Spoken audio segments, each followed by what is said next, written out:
Hello YouTube, this is Morgan Airspeed Prime here with my next Avatar video. This is going to be my next Korra fan commentary track video, and this one will be for Book 2 Spirits Episode 4 Civil Wars Part 2. So continue to recommend other episodes of Korra and Avatar for me to do commentaries on in the future. I've kept track of everything basically everyone's been asking for, so I know what episodes have been asked already, but continue to send others in so I have a better sense of what's going on. But how this is going to work is obviously have your copy of the episode ready to go, Blu-ray, DVD, or whatever. I'm going to stop speaking in just a moment as part of this introduction to the video. Then there'll be about a 10-second pause with no audio, and then when I come back after that pause, that's when I'm going to hit play, that's when you should hit play, and we should be synced up at that point. So I'm going to stop speaking just now. When I start speaking again after the pause, you hit play, I hit play, and we should be synced up.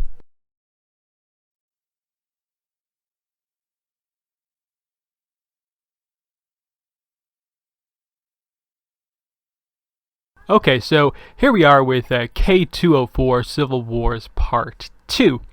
I really like this episode. It's not an episode I rate particularly highly. I think I have it in around the 31, 2, 3 slot on my list of Korra episodes, with Civil Wars Part 1 basically right next to it. So it's kind of a middle of the road episode in that it's definitely not one of the best in the series, but I think a lot of people are a bit overly critical on the early episodes of Book 2.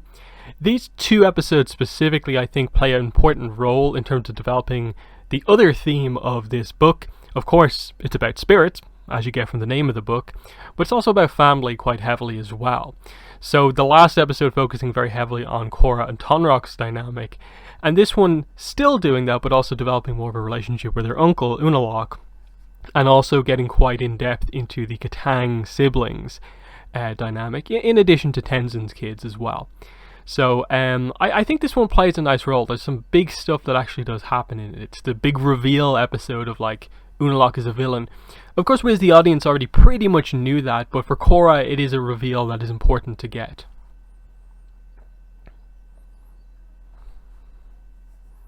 And yeah, this judge will be an important role because of course he's in, he's been hired by Unalaq.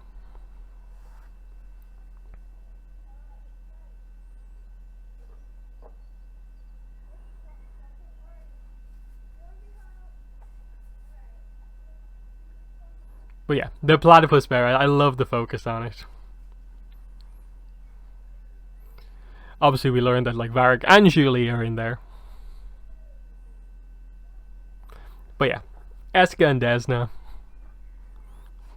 this relationship, it does highlight that, I think maybe one of the weaker parts of early book 1 is just, they're a bit all over the place with the relationship stuff. I think on all accounts, that's probably the one major weakness I'd have with book 2. But I do feel most of the rest of it works perfectly fine. In that, I like where they ultimately get to with Bolin and Eska, but they maybe overdo it a little bit in the build-up to it with just the dynamic. It's fun, but they maybe could have done a little bit more to get across that there was actually potentially a spark there behind the sort of otherwise abusive relationship. The scenes in the later episodes, when they sort of, actually feel like they care about each other, are decent. But it makes sense ultimately, I suppose, why they don't end up together. But yeah, thankfully this is an episode that's set pre the breakup of Korra and Mako, so we haven't hit the very weak writing on the romance front. But yeah, this is a pretty heavy Varric episode. It's these episodes that really established the character, made him a little bit of a fan favourite with just, the humour. And yeah, Julie's in there as well. Platypus Bear is definitely one of the more standout and memorable Avatar hybrid animals. So it's funny to just see him in a stuffed one.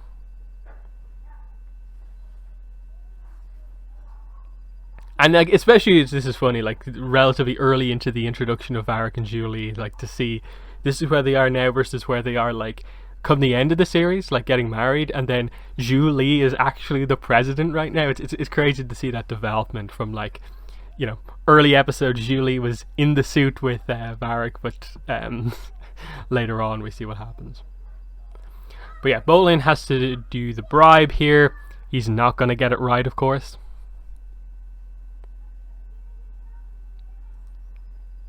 And yeah, this is a very good side plot of this episode, is Tenzin and Ikki, and kind of what Tenzin ends up learning from Ikki. Because the idea here is that, like, we've just had this kind of dynamic of, like, Tenzin is at odds with his siblings, Ikki's at odds with hers, and her getting over hers fairly quickly, like a kid would, helps Tenzin to kind of realize that he has a sort of similar thing going on with his siblings. The dynamic that they were presenting of it being these serious issues between the three of them are not as bad as they think, and I like how they kind of do that kind of dual thing of, like, two sort of generations of siblings, and one learning from the other, the elders learning from the kids in this case. But yeah, this is so cute, you know, all the little baby bison, how well Ikki gets on with them. They all have the sort of My Little Pony style names.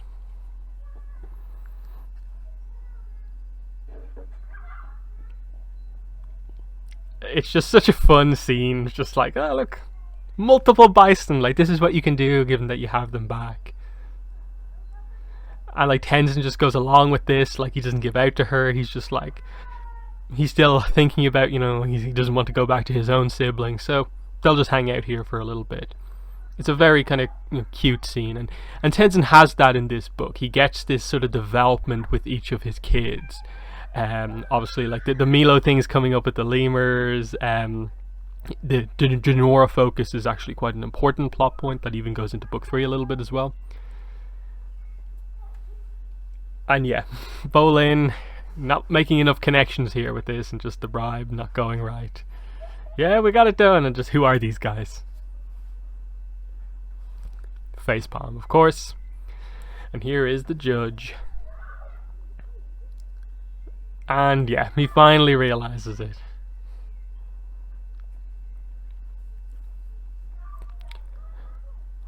And here we go, the trial.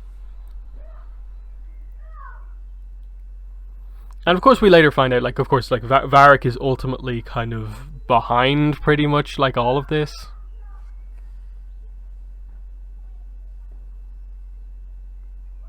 He's the one who's kind of amplifying this into a war to sort of profit off it, and like Korra's family ends up getting sort of caught in the middle of all of this. And like Korra's forced to admit that this is what happened.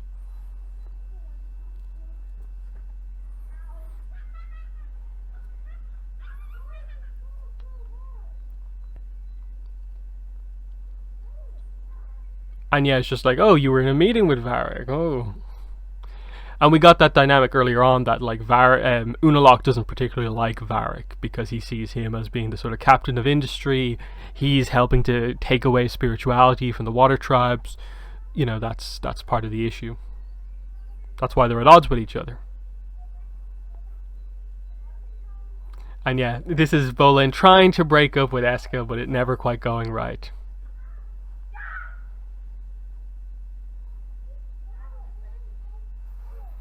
I do love the voice acting for Eska. Wish they had a little bit more for her as the seasons went on. But I suppose with the Korra comics, if they continue, like, I think the twins are always like a really cool kind of, you know, duo of characters to come back to and explore in a deeper way, like, because there is ground still to cover. We don't know them as well as we perhaps could. Like, again, the Melina, we haven't met Melina, their mother, Unalaq's wife. So that's always an option. So Senna is kind of freed. That's sort of like, oh, it's a sort of the bargaining chip little bit in a way.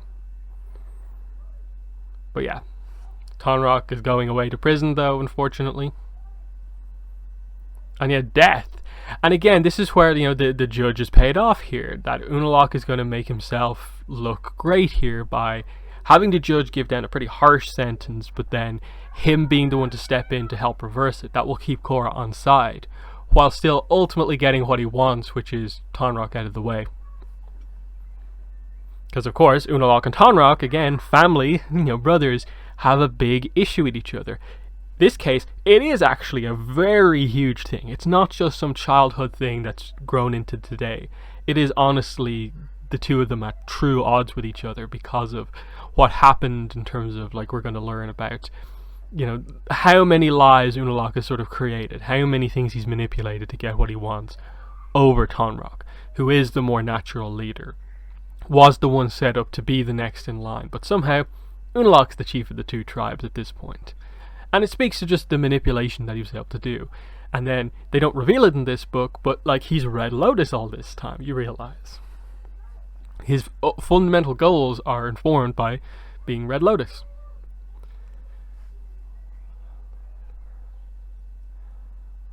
And yeah, this is a great scene here, as, Iki talks about how great Kaya and Bumi are, and Tenzin talks about how great Milo and Janora are. The two groups that each side is sort of at odds with.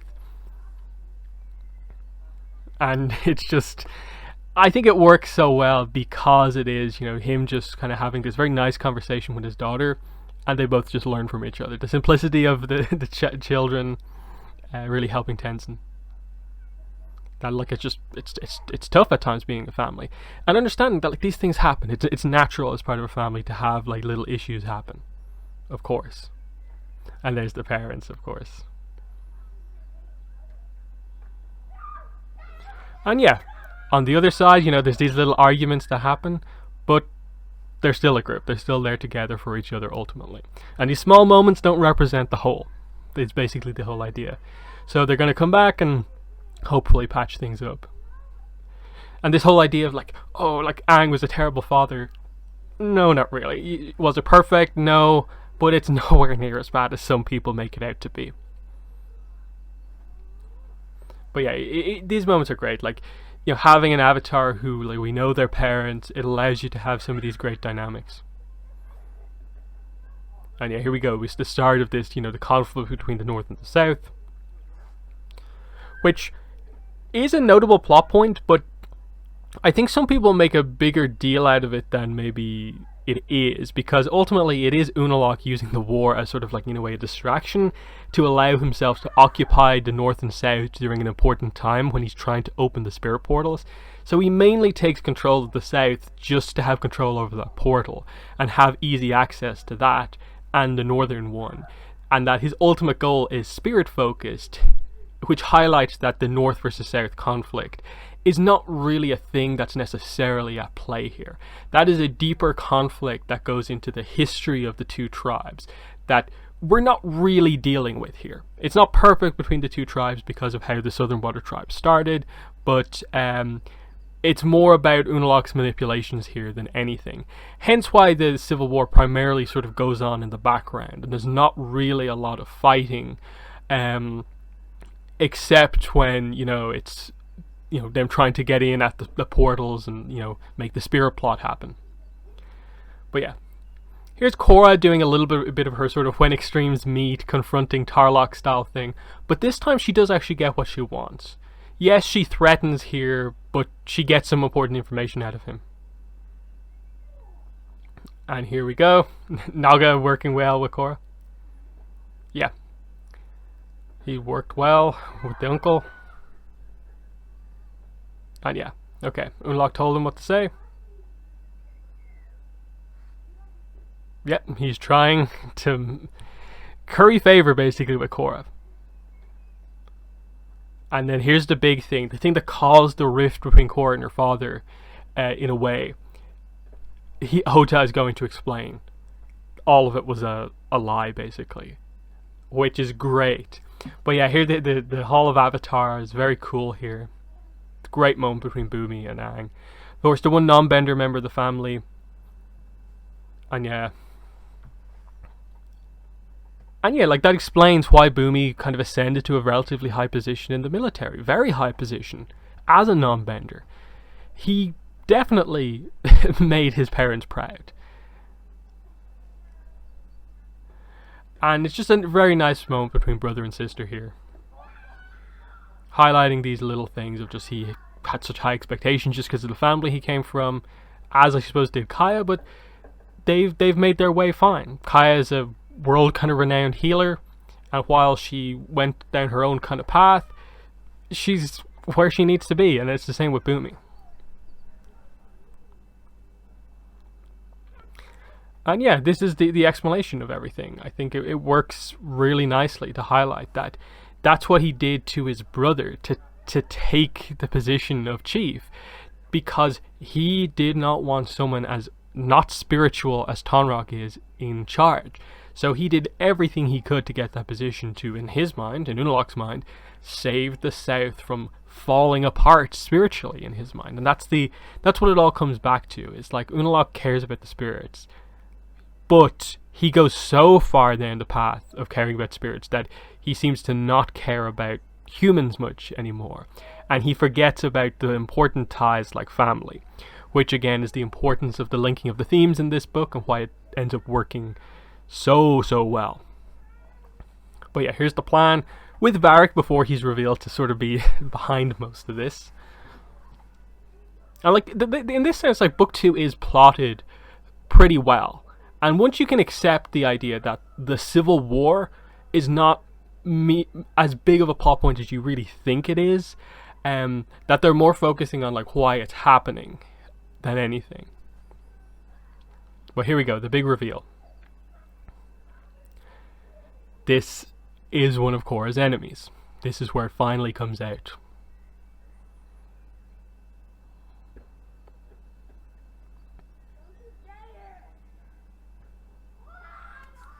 And so yeah, he's going to get Tonraq completely out of the way. And like, it's a very wise point from Unalaq here. You have limitations. You may be powerful, but you don't know how to navigate the political landscape of this.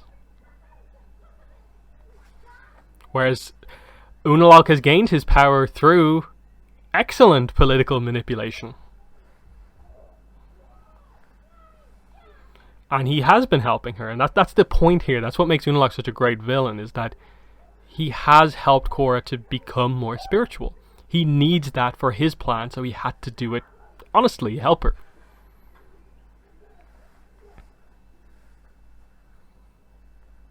And that's the point. Like, he is the chief of both tribes.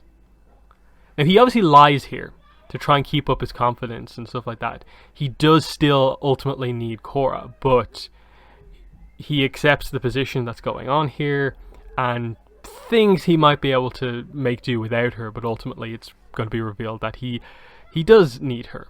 And this is what I like about Unalaq. He's powerful. He is a very powerful Master Waterbender, one of the best we've seen. But he's not absolutely perfect. That he does make these little mistakes because he is just ultimately one person, and that's the whole point here. Is that's why he put so much effort in the early episodes to controlling Korra in a way, because he needs to control the kind of two key players that are going against him, Korra and his brother Tonraq. And here we go, great line. Yeah, and this is the guy who actually. That was one of the guys who Bolin gave the money to earlier on. So like he got a good amount of money this day. But yeah, I love that he keeps the bear suit on as he's doing this. And yeah, this is them trying to free the people of the South here. Here's the blockade.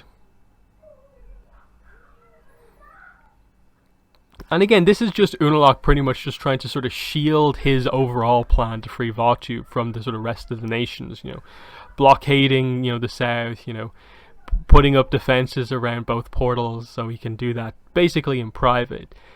Like, ultimately, if things didn't go wrong for him, the whole plan was basically just Korra opens this portal, Korra opens that portal, wait, Vaatu is freed at harmonic convergence, and he helps Vaatu to win, with him being able to deal with Korra. But of course, as we know, Korra doesn't just back down. She makes things happen, and even though it goes bad sort of initially, in terms of her getting attacked by that dark spirit, she comes back knowing the full context and is able to at least combat him partly. But yeah, Avatar State moves here. I love the action on the plane here. Very cool maneuver of just, that is a huge body of water she's moving. and so powerfully as well that it doesn't like lose momentum going through the ships, but just pushing, creating a gap in the blockade. Nice use of the Avatar state there.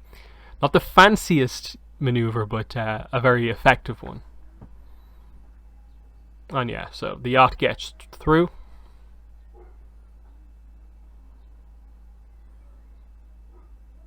And this is one thing that's pretty good here. You get to see Asami as a pilot a lot for these kind of bombing run like things. Mako on the plane wings and Korra on the plane wings.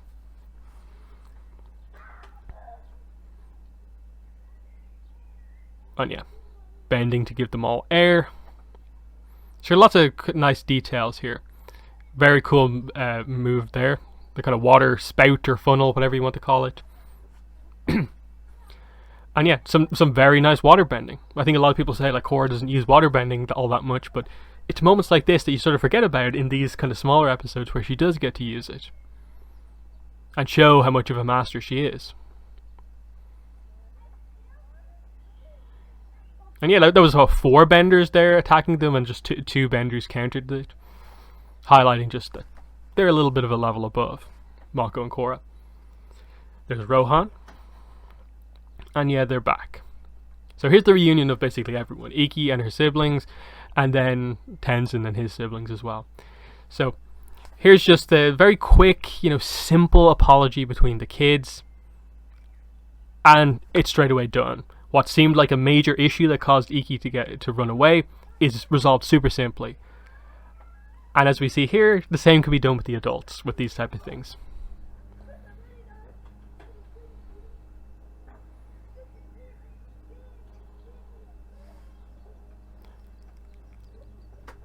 And look, it's just acknowledging that, look, their life growing up wasn't perfect because they were this celebrity family. Like, in many ways, one of the first, celebrity families in the world because of where they were in relation to sort of technology being where it's at. But they look at the picture and just highlight that their time together as a family was much more like it was in that picture most of the time than it was Aang being always away with Tenzin on these kind of specialized kind of things for airbenders. That they can accept, what's going on. And here we go. Tonraq becoming the sort of, at this point, unofficial chief of the South here, because again, the whole Water Tribe, chief situation is a bit complicated, but ultimately it's just Unalaq assumes control of both tribes. Tonraq becomes the sort of the leader of the people here. He's going to hold the fort back here to allow Korra to kind of speak to the others to get help, the other nations. And of course Republic City. And it's nice to see the trust between the two of them. He gives her an important mission, whereas like in the earlier episodes he was a bit overly protective and wouldn't have given her that mission.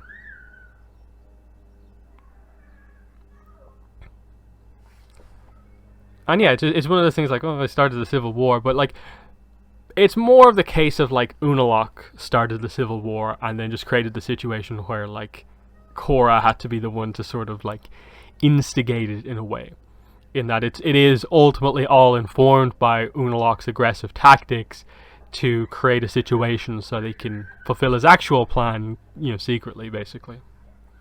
But just a fun little moment of just like, Bolin abandoning the wedding ceremony. Again, like I said, the whole Eska Bolin thing, It's not one of the most memorable romances. It definitely is sort of a highlight. Another one of the highlights of just the romance writing in book 2 was a little weak on pretty much every count. How they did the Mako and Korra breakup was exceptionally poorly written. I maintain that to this day. I think, okay, if that's the direction you're going in, you should have written it much better than you did. As it is, it's one of the probably worst kind of written sequences in the show. And then the decision to have like Mako and Asami apparently get back together, but then not really be back together, and then that relationship just sort of like fizzle out without ever really being focused upon. It's very, very weird. At least they sort of clarify things as the books, go on, and they just like calm down with things for a while and then bring the romances sort of back in a little bit in book 3 and then more into book 4. But it still feels like, in a way, we're still sort of recovering from the after effects of some of the early romance, chopping and changing that they did. And again, this is with me saying that I actually felt that a lot of the romance stuff was actually quite well written for being still a little bit drama focused back in book 1. I think episode 5 of book 1 is actually a fairly well written episode, given that it's very romance drama focused, but they do it well, whereas here it's drama at the expense of everything, and borderline some of it just does not make sense. And I think that's where the problems come in. But like I said, otherwise, like, this episode I think was a very effective episode to set up a lot of plot points of, like, here is like this issue at this point in time that Korra feels that she needs to deal with. But then as she deals with the frustrations of not being able to affect any change, with not getting anywhere with Raiko and so on, she obviously is attacked by the spirits, and basically then uncovers the actual plot behind all of this, which renders basically the Civil War not as big of a thing as you'd expect. Hence why basically as soon as Unalaq is defeated, more or less, the South is basically able to be restored to more or less as it was, with the idea of, like, they have their own chief, they are independent now, and it's not a case of one leader for both tribes. It doesn't resolve every issue between both tribes, but it serves to highlight that outside of having a bad leader at this point, Unalaq, there was no actual, like, true conflict between the two tribes. And it's more about the history that sort of flares up if they ever do come into contact with each other. Again, there's room to explore that, but like I said, I don't think it's a major complaint to be had with this book that it doesn't go into that, because I'd be much more willing to lay that complaint at, like, a book like, say, North and South, where it's called North and South, and they really don't go into the North and South conflict there either, so we're still basically waiting for that exploration. But yeah, a lot of the family stuff here I thought was very good. The cute scenes between Tenzin and Iki, how they kind of, I think, like, effortlessly resolved, like, conflict between a lot of those characters very nicely, dealing quite heavily with the theme of family, with Korra trying to save her father and mother in this episode, discovering the truth about her uncle, the constant rivalry building up between Unalaq and Tonraq in this situation. There's a lot of nice overall kind of high-level writing going on, I think, at this point in Book 2. But yeah, they're my thoughts on Civil Wars Part 2. Like I said, not one of the absolute best episodes, but I think a very underappreciated episode by a lot of people. I have a lot of time myself for a lot of the early Book 2 episodes. I think Southern Lights, the second episode, is the best probably of the first 6.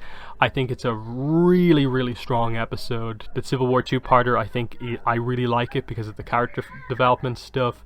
5 and 6, of course, are the weakest episodes of Book 2. And then Rebel Spirits is sort of somewhere in the middle. It's a solid opener, not the best opener. And that's pretty much my view on a lot of the early start of Book 2. But again, continue to recommend other episodes for me to do as part of the commentary series. But yeah, let me know your thoughts on this episode. But that's been the video. Thanks for watching, and bye.